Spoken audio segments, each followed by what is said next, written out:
to another video.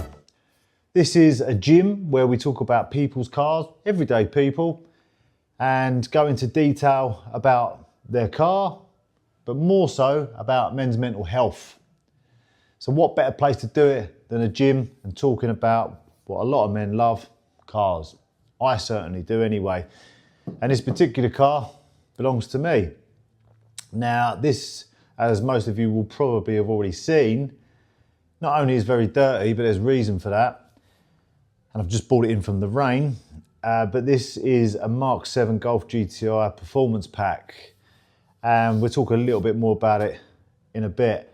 Now the reason I've not cleaned it was because I've decided not to, because I was going to do this on another day and I was going to clean it right up. It needs cleaning inside out, and obviously more often than not in the summer you get time and the weather to clean cars, but raining like it is today, and it's grey, it's miserable, I thought, do you know what, I'm going to bring it in and I'm going to do a video, because this is reality, and reality is that not everything is perfect. So I could have cleaned this all up, made it look beautiful like I sometimes do, and that would have been such a great example of how it should look. But sometimes we don't look all clean and glamorous, just like our cars. Sometimes we are a bit dishevelled, sometimes our hair is a bit all over the place, or we haven't had it cut. Sometimes we aren't feeling like we want to get dressed up and go out. And I think the car today, my car, demonstrates that, because nothing's perfect all the time. I'm certainly not, and there are days when I turn up in people's lives, whether it's at work or a social event, and I'm not feeling my best or not feeling right. And I'm showing today that that's okay. So it's okay to have a car in here, albeit my car, that's a bit dirty, that's a bit untidy, which you'll see in a bit. But it is well looked after, it's serviced. You know, it's not driven hard all the time. It does get a little bit of stick, but it is looked after. It's maintained. The tyres are kept pumped up. Decent fuel is put in it. It's warmed up before I do put my foot down. And it's like us. Me, for example, I train, I look after myself. I eat relatively healthy. I don't drink loads, but all in moderation. And again, I think today in this video, my car reflects that. And I think it's a good example of, we're not always perfect and it's not always glamorous like it looks on social media. And this is a representation of that. So let's have a little more of a look round. So I've told you why it's rotten. It's wet because I've just brought it in, and it hasn't been cleaned for a little while, unfortunately, but it has been used. And again, a lot like us, we can feel used sometimes, and we can feel like we've been left out to dry almost. And that can come from people who've let us down. You know, in life, people let us down all the time. And we can feel a little bit used and abused in some ways. And how do we deal with that?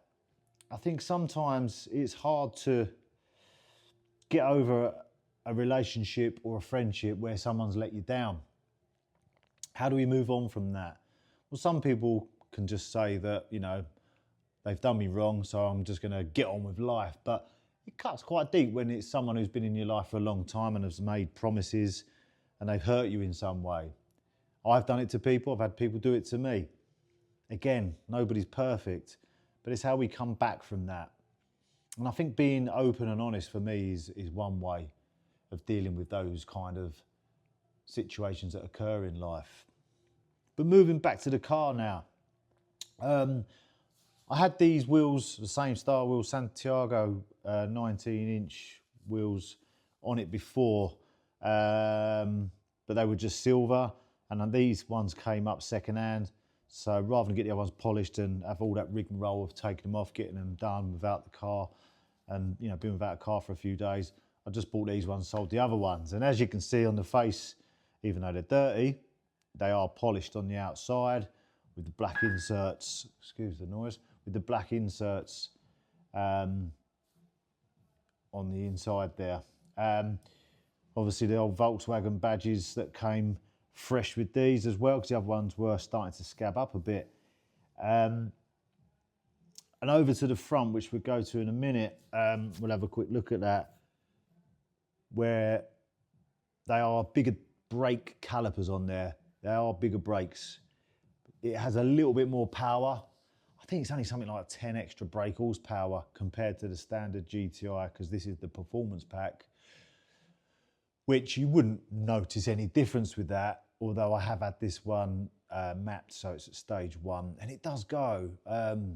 You know, it's front wheel drive, so obviously doesn't get great traction off the mark, but it is lively. Anyone who's got one of these will know, you know, they handle well and it is quite lively. I think that stage 1 map makes a hell of a difference. I'm sure it's probably, I don't know, estimating around 290, 300 brake, something like that. That's not overly important to me. It drives really, really well. It has got some poke, and I've always had Golfs. I've had loads of Golfs, particularly the GTIs. I don't think I've had any other Golf other than GTIs, to be honest. Why would you? So yeah, they are one of my favourite. Let's have a quick look at them calipers on the front. So as you can see just through the dirt, there's some quite big calipers on the front there, which come as standard on the performance pack because that extra little bit of power. And you do notice a difference compared to the standard GTI. And they're still quite nice and red, them ones. Obviously, once it's clean, it will show up a bit better. But they really do help.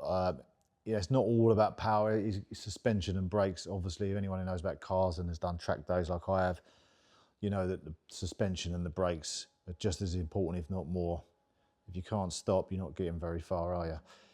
So yeah, that's the front and that's the brakes. Let's move on to have a little look at the engine. So the old 2 litre TSI lump. Now all I've done to this, other than the stage 1, it's got a panel filter in there.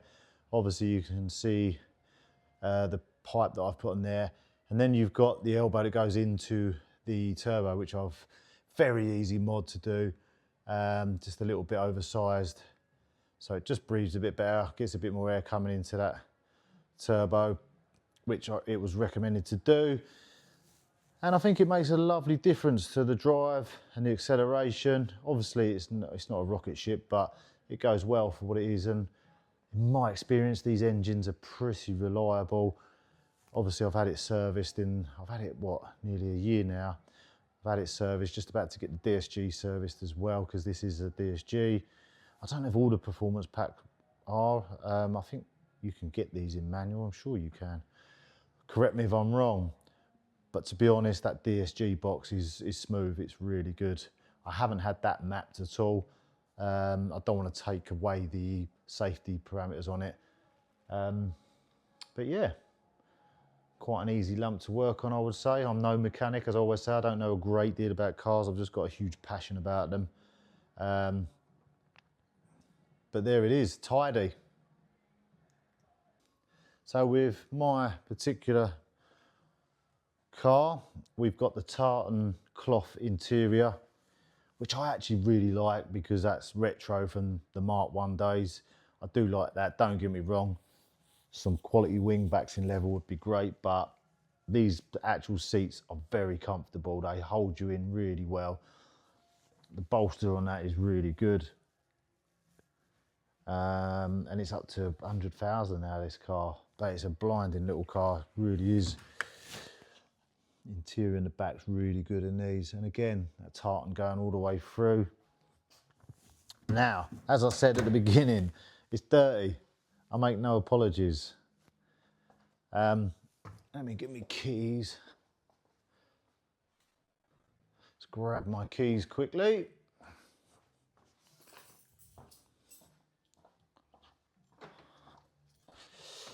So there's no digital dash on this.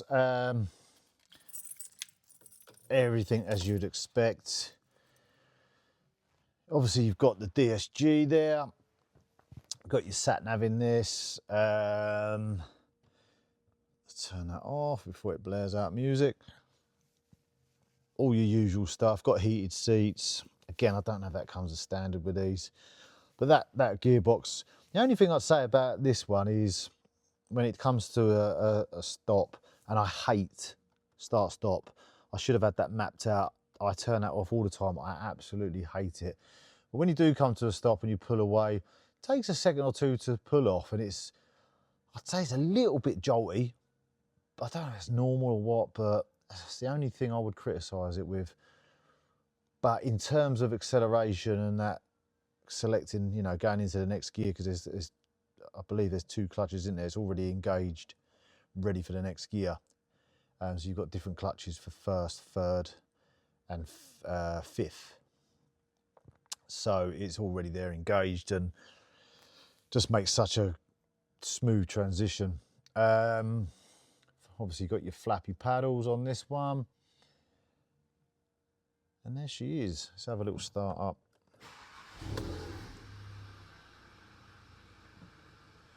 And it sounds nice. The other thing that was done this before I bought it that I didn't realise, it's had a D-res on it, which makes a difference. I don't like it when it's a straight through pipe because I think they sound ridiculous in my opinion. It's too much for me anyway. It might be someone else's cup of tea, but not mine. But yeah, it's had a D-res, so it does sound a little bit throatier than standard. Don't know if it delivers any more power because of that, but it does sound a bit better. There she is. So what do I think about the Mk7 GTI as a whole? An absolute pleasure. My problem is I like to change things regularly. So I'm not sure what I'm going to get next, but that's something to do with my personality where I can get bored quite quickly. But with cars, I like to experience new things. And once upon a time, I never used to like change. But I've grown to actually embrace change. And I know a lot of people struggle with change. But for me, change is good because it gives you different experiences. It gives you new outlooks to life as well because of those experiences. Because without those experiences, how do we learn? And I've learned that that is a big tool for me, is change, good or bad, can be something we can learn from. So I don't think it's bad to experience different Golfs, for example, different cars per se. All right, I'm a little bit of a sucker for a Volkswagen Audi, something along those lines, German, but I've had various other cars as well, but I don't think there's any harm in changing. I've had a BMW, I've had one, and I got rid of it quite quickly. It was only a Series 1, but I didn't like it. It's not my thing. It might be someone else's who's watching this, but again, we're all different, and there was no harm in trying that. Yeah, it can get a little bit obsessive if you're changing things all the time on a regular basis and it's causing you problems, but if no one's being harmed by it and you're actually growing from those experiences, what's the problem? That's my view anyway. And it's something I'm interested in as well, and I can't wait to potentially get a car that I've been dreaming of within my kind of price range, if you like, which is an Audi RS4. I might get a Golf R, I'm not sure. I don't know if it's going to be a great deal of difference to this really. A little bit more powerful, 4-wheel drive, yeah. But is it going to be much difference in terms of the drive and experience? I don't know. If you think so, leave me a comment. But change, as I say, I don't think it's a bad thing, and I think we should embrace it, and I don't think we should fear it. Just like when we get feelings of sadness and we try and block it out and we try and keep it away, when actually we should embrace it and actually feel that emotion. Because if we try and bat it off and ignore it, it's going to come back, and it might come back even stronger, which means then you've got to try and push it away with even more effort, which takes up a lot of energy and a lot of your time. Embrace those emotions. So if you're sad, it's okay to cry. If you're having a bad day, it's all right to be open and honest about that. If you're not feeling like going out because you're feeling anxious, that's okay. But we try again to move on from that. But it's okay to have those times. Yeah, those times can be overwhelming and sometimes disrupt your life. And that's when it becomes controlling over you. And obviously that's not healthy, but if you can work on embracing those feelings without pushing them away and accepting them, like me, I accept that I suffer with depression, been diagnosed with BPD, I've been diagnosed, but I'm working with them, because if I continue to ignore it or push it away, well, it's going to rear its ugly head, and it's going to be something I've got to deal with in a different way. Now I embrace it, and okay, this is what's happening. I'll tell people about it. I'll manage it in the way I manage it, which normally is being open and honest about how I feel, rather than pushing it away. That's how I do things. It might not be something that works for you, but that's how I do things. Being open and honest about who I am, how I feel, what I'm doing. And maybe having cars at some point and changing them often gives me a little bit of happiness. I know it gives me a bit of happiness. And I think over the years, I remember having a Mark II, I had quite a few Mark II Golf GTIs. They were the best times, absolute best times, when I was raring about in them, scudding about in a GTI, only an 8 valve, I wasn't a 16 valve. But again, at the time, it felt like a rocket ship, and I just had great experiences with girls I'd met, my mates going out, you know, down to Southend or Maidstone Bridge, and generally just scooting about, really. Great experiences, and cars give you that, don't they?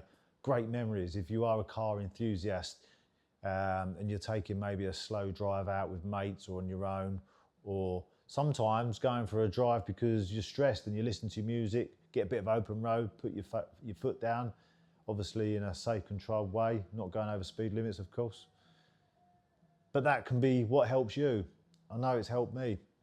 But again, the flip side is if that gets to a point where you're driving too recklessly, and you're putting other people at risk, including yourself, obviously then it becomes a problem. So that's moderation, isn't it? And just being safe. Track days. When I go on a track day, I haven't done many, I've done a few. When I go on a track day, I lose all worries and thoughts about anything going on. And it is just such a release for me, such a release. I want to do more, but with work and costs, I can't always do it. But now and then, or whether it's go-karting, which is a cheaper option, not as good as a track day, but those alternatives, you know, are great therapy for me, like training. I always, and probably always will say this about training, I can't encourage it enough. You don't have to be in a big gym with loads of people, you can train at home. You can go for a run. It's therapy, it's medicine, and it does make you feel better. It doesn't resolve your problems, but it helps you manage them much better. So that's me today, and I hope you've enjoyed the video, and if you've got something out of it, even better. But remember guys, keep talking, because suicide isn't going away, and mental health isn't either. And if it hasn't affected you now, it might affect you in some way, or someone who's close to you.